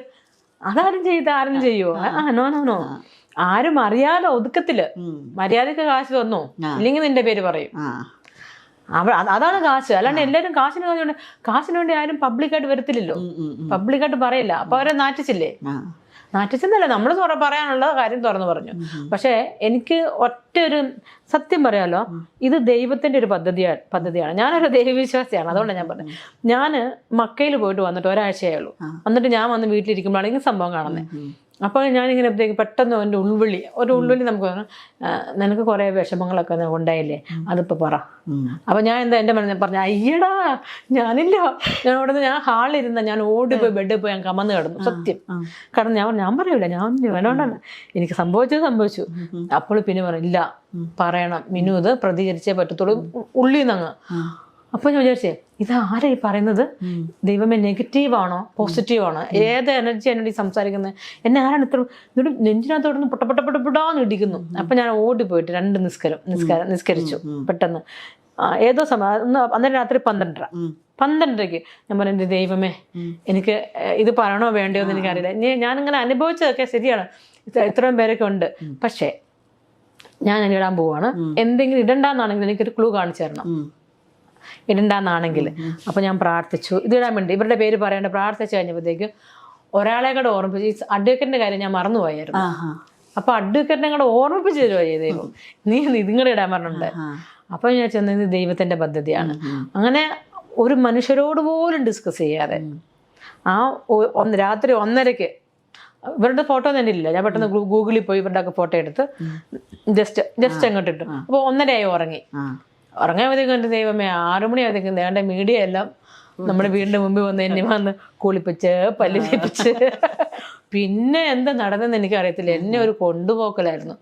മീഡിയയും SITയും ഞാനങ്ങ് എയറിലായിരുന്നു കേട്ടോ, എന്താണെന്നും എനിക്കറിയത്തില്ല. പിന്നെ നമുക്കങ്ങ് ഓർമ്മയില്ല. ഇവർ ഭയങ്കരമായിട്ട് ക്വസ്റ്റ്യൻ ചെയ്യുന്നുണ്ട് നമ്മളെ, ഇത്ര വർഷം മുമ്പല്ലേ. അപ്പൊ നമ്മളതെല്ലാം റിക്കൊളക്ട് ചെയ്തെടുക്കണം. കുറച്ച് സ്ട്രെസ്സാവും, നല്ല സ്ട്രെസ്സാവും. ഇതെന്നായിരുന്നു, അതേത് ലൊക്കേഷനായിരുന്നു, ഇതേത് ലൊക്കേഷനായിരുന്നു, ഇതേത് ഹോട്ടലായിരുന്നു, അല്ലേ, സിനിമ. അതെ. അപ്പൊ ഇത് കുറച്ച് ഇയറൊക്കെ അങ്ങോട്ടും ഇങ്ങോട്ടൊക്കെ മാറിപ്പോ അതിപ്പോ നാച്ചുറൽ. പക്ഷെ ഞാൻ പറഞ്ഞ സിനിമയും ഹോട്ടലെല്ലാം കറക്റ്റാണ്. ഇപ്പൊ ജയസൂര്യയുടെ ആണെങ്കിൽ ഞാൻ ഉടുത്തിരുന്ന സാരിയും ജയസൂര്യയുടെ ഡ്രസ്സും ഞാൻ കാണിച്ചു കൊടുത്തതാ. അന്ന് ഞാൻ ഇതാണ് ഈ ഡ്രസ്സാണ് ഇട്ടിരുന്നത്. പക്ഷെ ഇവര് സെക്രട്ടേറിയറ്റിൽ ഒറിജിനലായിട്ട് ഷൂട്ട് ചെയ്തു. സെക്രട്ടേറിയറ്റ് ഇത് കിട്ടും, എന്ത് വേണം, സെറ്റ് കിട്ടും. അപ്പൊ എനിക്ക് സത്യം പറഞ്ഞാൽ തിരുവനന്തപുരം നല്ല പരിചയമില്ല. അപ്പൊ ഞാൻ റൂമിലിരിക്കുമ്പോൾ എന്നെ വന്ന് അവരൊന്ന് കൊണ്ടുപോകുന്നുണ്ട്, ഇന്ന് സെക്രട്ടേറിയറ്റിന്റെ ഷൂട്ടാ എന്ന് പറഞ്ഞാൽ നമ്മളെ കൊണ്ടുപോകുന്നത്. ചിലപ്പോൾ നമ്മളെ ഒറിജിനൽ സെക്രട്ടേറിയറ്റിലോട്ടായിരിക്കും കൊണ്ടുപോകണേ, ഇല്ലെങ്കിൽ സെറ്റിലോട്ടായിരിക്കും കൊണ്ടുപോകും. അപ്പൊ ഞാൻ എങ്ങനെ അറിയുന്നത് സെക്രട്ടേറിയറ്റ് ആണോ സെറ്റാണോ നമുക്ക് അറിയില്ല. നമ്മളവിടെ കൊണ്ട് ഇരുത്തുന്നു, മേക്കപ്പ് ഇടുന്നു. അത് കഴിഞ്ഞിട്ട് മിനുവിന്റെ ഷൂട്ട് റെഡിയാവാ എന്ന് വിളിക്കുന്നു. അപ്പൊ നമ്മൾ അവരെ വിളിക്കുന്നതോടെ നമ്മൾ ആ ഡയറക്ഷനിൽ അവരുടെ പുറകെ പോകണം. ഇത് സെക്രട്ടേറിയറ്റ് ആണോ സെറ്റാണോ എന്ന് എനിക്കറിയില്ല. അപ്പം തിരുവനന്തപുരത്ത് പോയപ്പം എനിക്ക് ശരിക്കും അവരോട് ഞാൻ ചോദിച്ചു, പോലീസോട് പറഞ്ഞായിരുന്നു, കണ്ടോൺമെന്റ് സ്റ്റേഷനിൽ പറഞ്ഞു, എന്നെ രണ്ടും കാണിക്കാൻ പറഞ്ഞു. സെക്രട്ടേറിയറ്റും കാണിക്കും, സെറ്റ് ഇട്ടത് തന്നെ കാണിക്കണം, എന്നാലേ എനിക്ക് അറിയാൻ പറ്റത്തുള്ളൂ, ശരിക്കും കൺഫേം ചെയ്യാൻ പറ്റത്തുള്ളൂ. അപ്പോൾ എന്നോട് പറഞ്ഞു, സെറ്റ് ഇട്ടത് കുറച്ച് ദൂരെയാണ്, അത് കുറച്ച് ദൂരെയാണ്, പിന്നെ മിനുവിന് തിരിച്ച് ട്രെയിനിന് പോകുമ്പോൾ സമയം വൈകും. അങ്ങനെ എന്നെ സെറ്റിട്ട ആ ഭാഗം എവിടെയാന്ന് എന്നെ കാണിച്ചില്ല. അതും കൂടെ കാണിച്ചിരുന്നെങ്കിൽ എനിക്ക് ശരിക്കുമായിട്ട് കൺഫേം ചെയ്ത് പറയാം. പക്ഷെ എന്റെ വിചാരം ഞാൻ സെക്രട്ടേറിയറ്റിലാണ് എന്നാണ് എന്റെ വിചാരം. അന്ന് ആ സാരി എടുത്ത ദിവസം 3 സെറ്റ് ഉണ്ടായിരുന്നു. 1 സെക്രട്ടേറിയറ്റ്, 1 സെക്രട്ടേറിയറ്റിന്റെ പാർക്ക്, 2 സെക്രട്ടേറിയറ്റിന്റെ പുറകിൽ ഒരു ഗ്രൗണ്ട്. ഈ 3 സ്ഥലങ്ങളിലും കൊണ്ടുപോയി. അപ്പൊ ഇത്രയും കാര്യങ്ങൾ കറക്റ്റായിട്ട് നമ്മൾ പറഞ്ഞല്ലോ, തെളിവൊക്കെ ആയിട്ട്. ആ പുള്ളിയുടെ ഡ്രസ്സും ഞാനിട്ട ഡ്രസ്സൊക്കെ ആയിരുന്നെങ്കിലും പിന്നെ എന്താണ് ഇനി ഇത് കൂടുതൽ തെളിവ് എന്താ എന്ത് കൊടുക്കാനാ? ഒരു സ്ത്രീ മുന്നോട്ട് വന്ന് പറഞ്ഞു തന്നെ വലിയ തെളിവല്ലേ. അതെ. ചേച്ചി ആദ്യം മിനു കുര്യനായിരുന്നു. എങ്ങനെയാണ് ഈ മിനു മുനീറിലോട്ട് എത്തിയത്? എൻ്റെ ഹസ്ബൻഡ് കുര്യനായിരുന്നു. അപ്പൊ അതുകൊണ്ട് കുര്യന്റെ പേരായിരുന്നു. അത് കഴിഞ്ഞിട്ട് കുര്യന് ഞാൻ ഡിവോഴ്സ്ഡ് ആയി കഴിഞ്ഞ ശേഷം ഞാൻ വളരെ സിംഗിൾ പേരൻ്റായിട്ട് ജീവിച്ചപ്പോൾ ഈ അടുത്ത കാലത്താണ് മുനീറിനെ കല്യാണം കഴിച്ചത്. മുനീർ മുസ്ലിം ആയിരുന്നല്ലോ, അപ്പൊ മുനീറിന്റെ പേരിട്ടതാ.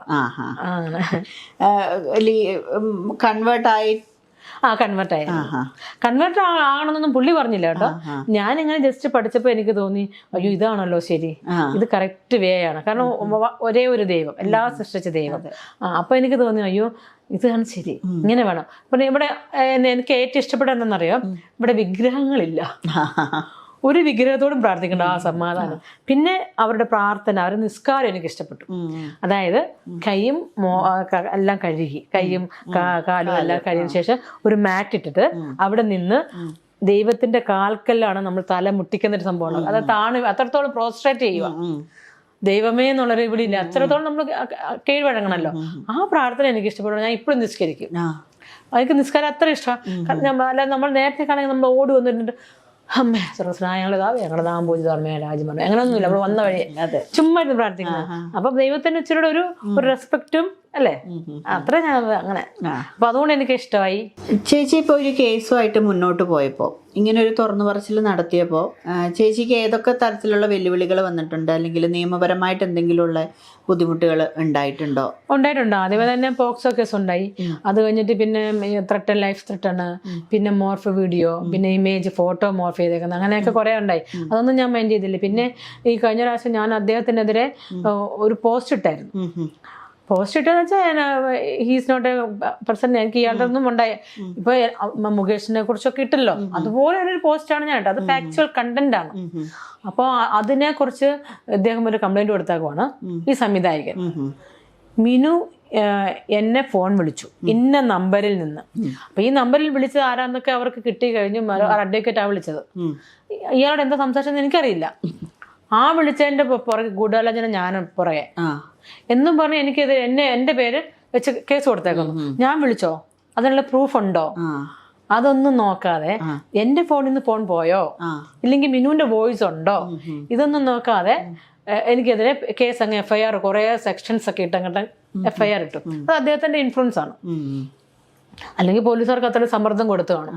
അപ്പൊ എന്തായാലും എനിക്കത് ഭയങ്കര വിഷമമുണ്ട്. അപ്പം എന്നെ വിളിച്ചു, സൈബർ സെല്ലിൽ വിളിച്ചിട്ട് എന്നെ മോനെ വിളിച്ചിട്ട് ഞങ്ങളെ രാവിലെ തൊട്ട് വൈകുന്നേരം വരെ അവിടെ പിടിച്ചിരുത്തി, ഫോണൊക്കെ സീസ് ചെയ്തു. അപ്പോഴും ഞാൻ പറയുന്നുണ്ട് എന്തിനാണ്, പോസ്റ്റ് ഇട്ട് ഞാൻ തന്നെയാണ്, അവരോട് അംഗീകരിച്ചു, ഞാൻ ഇട്ടതാണ്, അതിനെന്താ, അത് സത്യമാണ് ഞാൻ ഇട്ടാക്കുന്നത്. പിന്നെ ഫോൺ വിളിച്ചത് ഞാൻ വിളിച്ചിട്ടില്ല. ഞാൻ വിളിച്ചിട്ടുണ്ടെങ്കിൽ എൻ്റെ പ്രൂഫ് കാണിക്കും. ഈ പ്രൂഫില്ലാതെ ഇങ്ങനെ നിങ്ങൾ എൻ്റെ പേര് അടുത്ത ശരിയായില്ല. അപ്പൊ പറഞ്ഞു ഇങ്ങനെ അത് മിനു ഒരു എന്തിനും കാണിച്ച് മിനു ആന്റിസിപ്പേറ്ററി ബെയിൽ എടുക്കാൻ പറഞ്ഞു. അപ്പൊ ഞങ്ങള് ആന്റിസിപ്പേറ്ററി ബെയിൽ എടുക്കാൻ ചെന്നപ്പോഴത്തേക്കും ഡിനേ ചെയ്തു. അതും ഇൻഫ്ലുവൻസ്. എന്ത് തെറ്റ് ചെയ്തിട്ടാ ഡിനേ ചെയ്തതിന്റെ യഥാർത്ഥ കാര്യം എന്താണെന്നറിയോ? മിനുവിന് പോക്സോ കേസ് ബാക്ക്ഗ്രൗണ്ട്. ഈ പോക്സോ കേസ് എപ്പോഴാണ് വന്നത്? ഹേമ കമ്മിറ്റിയുടെ കാര്യം വന്നപ്പോൾ ഞാൻ പറഞ്ഞപ്പോഴല്ലേ വന്നത്. ഇനി എങ്ങനെയാണ് പോക്സോ കേസ് ബാക്ക്ഗ്രൗണ്ട് ആവുന്നത്? ഞാൻ ശിക്ഷിക്കപ്പെടണം. ശിക്ഷിക്കപ്പെട്ടോ?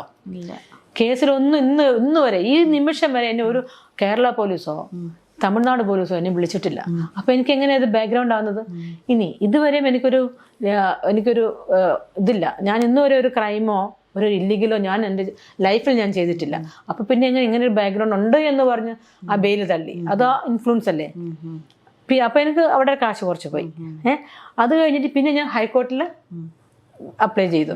അപ്പൊ നമ്മളെ എങ്ങനെയെങ്കിലൊക്കെ പരമാവധി ഹരാസ് ചെയ്യുക.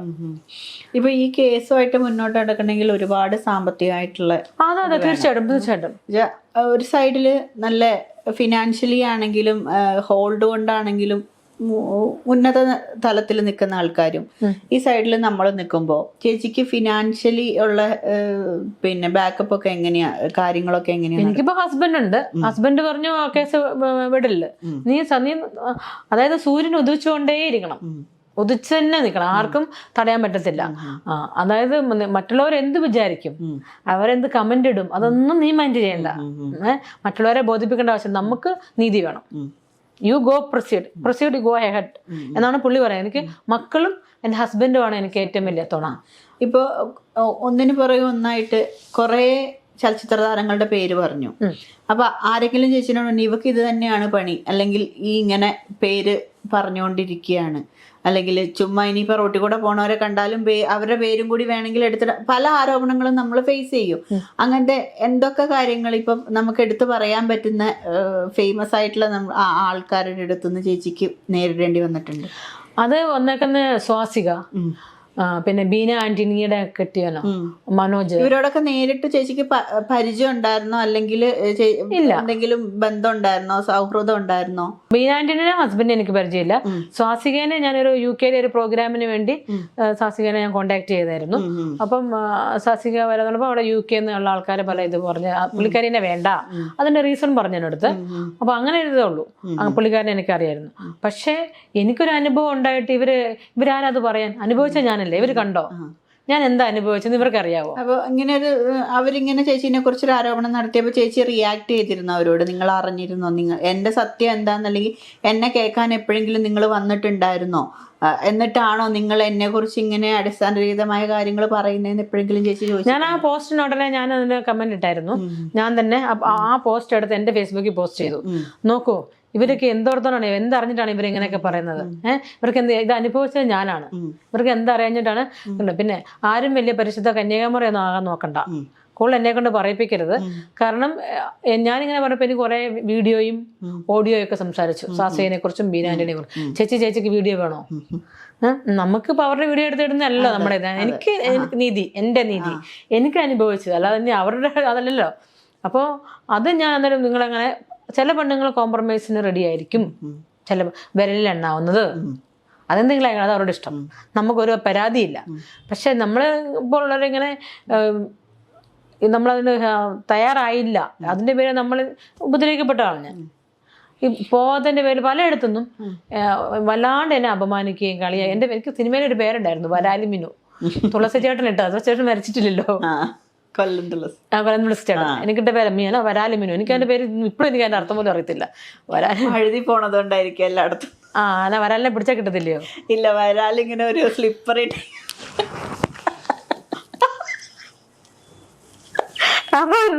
അങ്ങനെയൊക്കെ പറഞ്ഞു.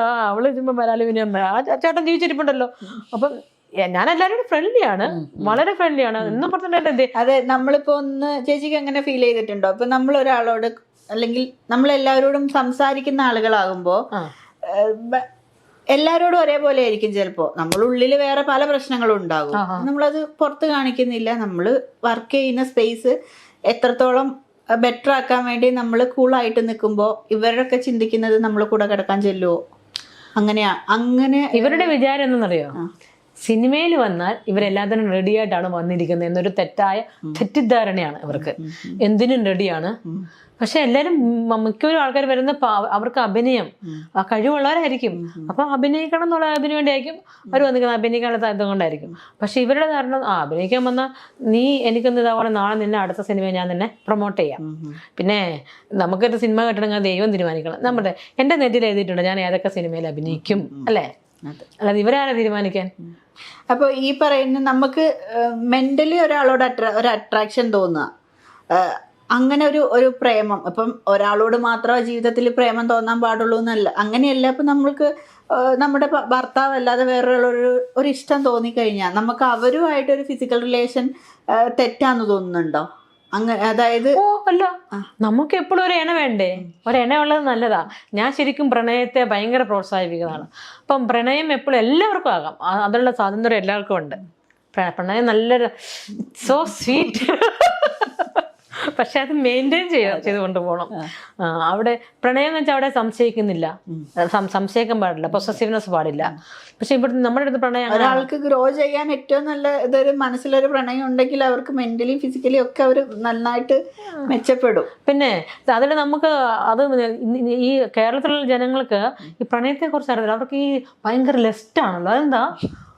ഒരു പെണ്ണോട് മിണ്ടി കഴിഞ്ഞാൽ അത് ചിലപ്പോ നമ്മള് ഫോളോ ചെയ്തൊരു കൾച്ചറിൻ്റെതാവാം ചിലപ്പോ. ആയിരിക്കും. മിണ്ടി 2-3 കഴിഞ്ഞാൽ നമുക്ക് കാണണ്ടേ? എപ്പോഴാണ് മീറ്റ് ചെയ്യുന്നത്?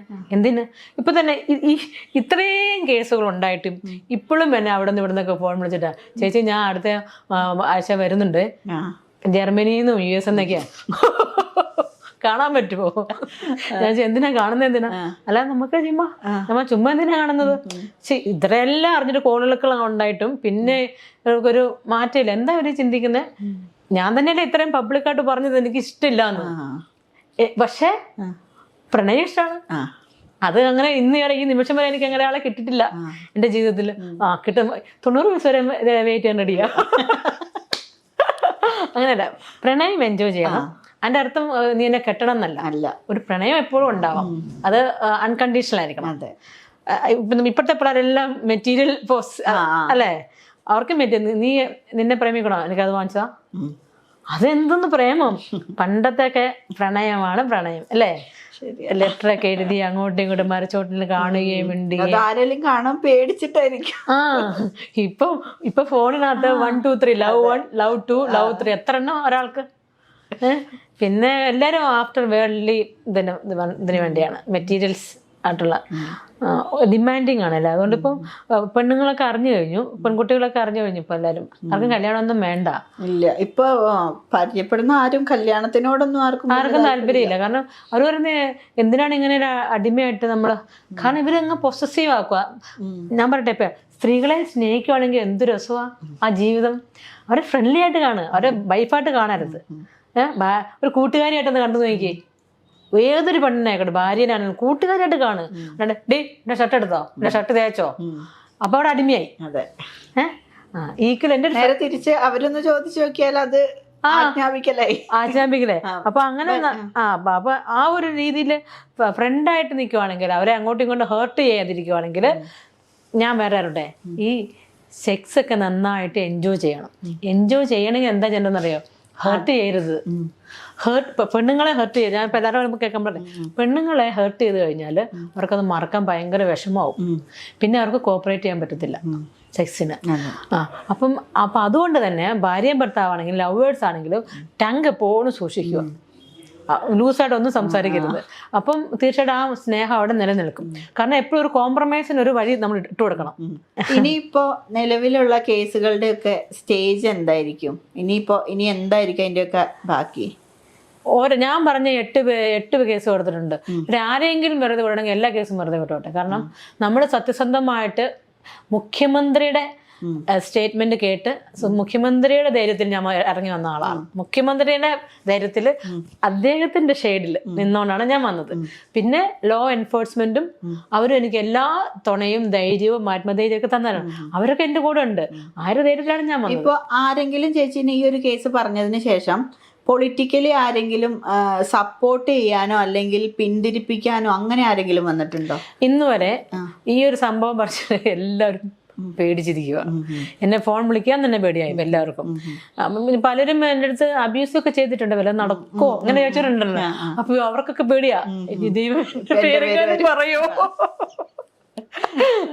അത് തെറ്റല്ല. ഒരു പെണ്ണിനെ ഇഷ്ടപ്പെട്ടാ ചോദിച്ചു, അതവന്റെ സ്വാതന്ത്ര്യം. അപ്പം എന്റെ സ്വാതന്ത്ര്യമാണ് ഇല്ല. അതെ, അതിനൊരു നമ്മളൊരു ക്രൈം ഞാൻ കാണുന്നേ ഇല്ല. ചോദിച്ചോട്ടെ, ഇഷ്ടമായിട്ടല്ലേ ചോദിക്കുന്നത്. പക്ഷെ ഉപദ്രവിക്കരുത്, അല്ലേ? അത്രേ ഉള്ളൂ. ചേച്ചിക്ക് എന്തെങ്കിലും, അതായത് നമ്മുടെ ഇന്റർവ്യൂ പുറത്ത് വന്നു കഴിയുമ്പം ഏതെങ്കിലും രീതിയിലുള്ള ഭീഷണിയോ കാര്യങ്ങളോ എന്തെങ്കിലും വരും, അങ്ങനത്തെ എന്തെങ്കിലും പേടിയോ എന്തെങ്കിലും ഉണ്ടോ? അതിനെല്ലാം ഫേസ് ചെയ്ത് ഞാൻ വന്നല്ലോ. ഇനിയും ആൾക്കാർ എന്തോരം ചെയ്തോട്ടെ. കാരണം എല്ലാവർക്കും എതിരെ കേസ് പോയിട്ടുണ്ട്. ഇനി കോടതി കയറി നടക്കാൻ താല്പര്യമുള്ളവര് അവർ ഇതിനെതിരെ റീലിട്ടോട്ടെ. ഞാൻ അവർക്കെതിരെ ആ വീഡിയോ ഡൗൺലോഡ് ചെയ്ത് ഞാൻ കേസ് കൊടുക്കും. ഞാൻ അതേ പോലെ സൂര്യൻ ഉദിച്ചുകൊണ്ടേയിരിക്കും. നിങ്ങൾ ആരും മറ്റുള്ളവരുടെ കമൻസോ മറ്റുള്ളവരുടെ അവഗണനയോ പരിഗണനയോ ഇതൊന്നും എനിക്ക് ബാധകമേ അല്ല. എൻ്റെ ഫോക്കസ് എന്ന് വെച്ചാൽ നീതിയാണ്. പിന്നെ നമ്മുടെ മന്ത്രിയും എൻഫോഴ്സ്മെന്റും എല്ലാം നമ്മളോടൊപ്പം ഉണ്ടെങ്കിൽ നമ്മൾ പിന്നെ ഇതിനെ പഠിക്കും. ജനങ്ങളല്ലല്ലോ നമുക്ക് നീതി നടത്തി തരുന്നത്. അത് കോടതിയും ലോ എൻഫോഴ്സ്മെന്റ് അവരാണ് ഇത് അന്വേഷിക്കുന്നതും. അവരോടാണ് ഞാൻ ഒപ്പം നിൽക്കുന്നത്. എനിക്ക് അവരെയാണ് വിശ്വാസം. പിന്നെ നമ്മുടെ മന്ത്രിനെ ഇരട്ടച്ചങ്കൻ എന്നല്ലേ പറയുന്നത്, അദ്ദേഹമല്ലേ നമുക്ക് ഒപ്പം ഉള്ളത്. അപ്പൊ പിന്നെ എന്തിനാ പേടിക്കുന്നത്? അവരൊക്കെ ഉള്ളപ്പോൾ തീർച്ചയായിട്ടും അനീതിക്കെതിരെ ഒന്നും കൂട്ടി നിൽക്കുമെന്ന് എനിക്ക് തോന്നുന്നില്ല. പിന്നെ ഒരു പെണ്ണിന്റെ കേസിൽ ആരും പോയി സപ്പോർട്ട് ചെയ്യാൻ ആരും നിൽക്കത്തില്ല. ഉപ്പ് തിന്നുന്നവൻ വെള്ളം കുടിച്ചേ പറ്റുള്ളൂ. കാരണം അദ്ദേഹം ആരൊക്കെ ചെയ്ത കർമ്മത്തിന് നല്ലതാണെങ്കിൽ നല്ലത് കിട്ടിയിരിക്കും, ചീത്തയാണെങ്കിൽ ചീത്തയും കിട്ടിയിരിക്കും. അതുകൊണ്ട് ഞാൻ പറയുന്നത് ഈ പെണ്ണ് കേസിലൊക്കെ ആദ്യം കൂടുതൽ വലിയ ഇറങ്ങാതിരിക്കുന്നതായിരിക്കും നല്ലത്. കാരണം നമ്മൾ സത്യം ഉണ്ടായതുകൊണ്ടാണ് നമ്മൾ ഇത്രയും ധൈര്യമായിട്ട് മുമ്പോട്ട് വന്നത് എന്ന് പറഞ്ഞത്. ഒന്നുമില്ലാതെ പറയോ? ആരെങ്കിലും പറയോ? അല്ലെങ്കിൽ എനിക്ക് എന്തെങ്കിലും കാശ് കിട്ടുന്നതാണെങ്കിൽ ഞാൻ വന്ന് വിചാരിക്കാം. ഓപ്പണായിട്ട് പറയുന്ന ആർക്കാണ് കാശ് കിട്ടുന്നത്? അല്ലേ? കാശ് ഒന്നുകൂടി ജനങ്ങൾ മനസ്സിലാക്കുക. എനിക്ക് കാശിന് വേണ്ടിയാണെങ്കിൽ എനിക്ക് ഇവരെ സീക്രട്ടായിട്ട് കോണ്ടാക്ട് ചെയ്ത് കാശ് വാങ്ങിച്ചെടുക്കാൻ പറയും. പറയാതിരിക്കണമെങ്കിൽ എന്നിട്ട് വേണം നമുക്ക് അങ്ങനെ ചെയ്യാൻ. അങ്ങനെ ചെയ്തില്ലല്ലോ. ഞാൻ ആരുടെ മുഖം നോക്കാതെ ഞാൻ എല്ലാം കൂടെ ഒറ്റ അടിക്ക് പെട്ടപ്പെട്ടാന്നങ്ങ് പറഞ്ഞു. അത് സത്യമാണ്. അതിനുശേഷം ആരുടെയും പറഞ്ഞിട്ടില്ലല്ലോ. അതിന് പറയാൻ ഇല്ല. ഇനി അത് കഴിഞ്ഞിട്ട് ഏതെങ്കിലും സിനിമകൾ വരുന്നോ അങ്ങനത്തെ എന്തെങ്കിലും ഉണ്ടോ? സിനിമകൾ വരുന്നുണ്ട്. സിനിമകൾ എവിടെ പണി കിട്ടുന്നെന്ന് അറിയത്തില്ല. ഇനി പോകാൻ പ്ലാൻ ഉണ്ടോ? ഇല്ല. അത് 2015 ഞാൻ സിനിമയൊക്കെ നിർത്തിയതാ. പിന്നെ അങ്ങനെ അതിനോടുള്ളൊരു താല്പര്യവും മനസ്സ് മടുത്തു പോകത്തില്ലേ, എന്നെ മടുത്തു പോയി. പിന്നെ ഇപ്പൊ അതുകൊണ്ട് സിനിമയിലില്ല ആകെ എന്തൊന്നുമില്ല. ഇപ്പൊ ഹസ്ബൻഡ് ആയാലും കാര്യങ്ങൾ നോക്കുന്നത് നമുക്ക് കഞ്ഞി കുടിച്ചാൽ പോരെ, നമ്മളൊന്നും ഇങ്ങോട്ട് കൊണ്ടുപോകുന്നില്ല, പോകുമ്പോട്ട് കൊണ്ടുപോകുന്നില്ല. ഈ പൈസ കൊണ്ടാക്കിട്ട് എന്തോ ചെയ്യാനാ അല്ലേ? പിന്നെ ഈ ഫെയിമൊക്കെ കിട്ടിട്ട് എന്താ? വീട്ടിലെ സമാധാനമാണ് ഇന്ന് ലോകത്തിൽ ജനങ്ങൾക്ക് വേണ്ടത്, സമാധാനമാണ്. ആ സമാധാനം എനിക്കുണ്ട് ഈ നിമിഷം വരെ. അങ്ങനെ ജീവിച്ചു പോകാനാണ് എനിക്കിഷ്ടം. ഇനി പുറത്തോട്ടൊക്കെ ഇറങ്ങി കഴിഞ്ഞാൽ പിന്നെ അതായി ഇതായി എപ്പോഴും യാത്ര, അങ്ങനെ മേക്കപ്പ് ഒക്കെ ഇട്ടിരിക്കണം. പിന്നെ ഡാൻസും പാട്ടൊക്കെ ഇഷ്ടാട്ടോ. പാട്ടൊക്കെ പാടുമ്പോൾ എനിക്ക് ഭയങ്കര മനസ്സിനൊരു സന്തോഷം, എൻ്റെ സാറ്റിസ്ഫാക്ഷൻ. പക്ഷെ ഞാനത് ഫേസ്ബുക്കിലിടും. ഫേസ്ബുക്കിലിടുന്ന എന്തിനാ? മറ്റുള്ളവരുടെ മാർക്ക് വാങ്ങിക്കാനൊന്നും അല്ല. പക്ഷെ എന്നെ ഇഷ്ടപ്പെടുന്ന കുറെ ആൾക്കാരുണ്ട്. പിന്നെ ഞാനൊരു മെമ്മറി എൻ്റെ ഫേസ്ബുക്കിൽ ഇടുന്നതാണ്. വയസ്സാകുമ്പോഴേ അങ്ങനെ മുറുക്കാനൊക്കെ ചവച്ചിരിക്കുമ്പോൾ ഇതൊക്കെ ഒന്ന് പറഞ്ഞാലോ അതേ ഉള്ളൂ എൻ്റെ ഇത്. അല്ലാണ്ട് മറ്റുള്ളവർ എന്നെ വിളി അങ്ങനെ ഒന്നുമില്ല. ഫേസ്ബുക്ക് എൻ്റെ ഫാമിലിനെ കുറിച്ചൊന്നും പറഞ്ഞില്ലായിരുന്നു, ഹസ്ബൻഡിനെയും മക്കളെ കുറിച്ചൊന്നും പറഞ്ഞില്ല. ഹസ്ബൻഡ് മുനീർ ന്യൂസിലാൻഡിലാണ്.